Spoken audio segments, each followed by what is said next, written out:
सकाळच्या बाहेर निघालेलो. आज मग काय गॅरेजवर गेलो. गॅरेजवर गेल्या पहिलं आपल्या गाडीचं काम केलं. गाडीचं काम अगदी टकाटकमध्ये केलं. तिथनं गेलो मामाकडं जायचं होतं. मामाचा गणपतीचं आज दर्शन घेतलं. आज आपल्या गणपतीचं नाही, आज मामाच्या गणपती दर्शन घेतलं. तिथनं मावशीचा व्हिडिओ कॉल आला. तिथनं मग निघालो, घरी आलो. घरी आल्या एक म्हणलं आता तारून द्यायची बा, कटाळा आलता नाही बार. गेलो झोपलो. तिकडून वीरने आला, मला उठावलं, म्हणला गेम खेळायची आपल्याला. बरं म्हणलं.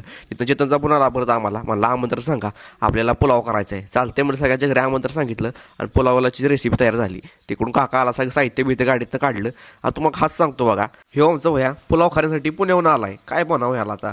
तिथनं आर्थिक पटापटा सगळ्यांच्या करून घेतल्या. त्याला लय मजा आली. पुलाव मुराद भाईने बनवलेला चांगला, एकदम कडक बनवलेला. फटाकडं फुडलं, पण फटाकडं फुसकं निघलं. तिथनं चिको आमचं बघा जिलेबी खातो या.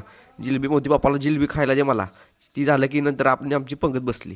काय जेवायला सुरुवात केली की ही दोघं जण बघा कार्यकर्ते, की भैया आणि रोशन भैया खास लांब ना आले ती जेवायसाठी. मला म्हणते मुंबईवरून आली जेवाय बघ.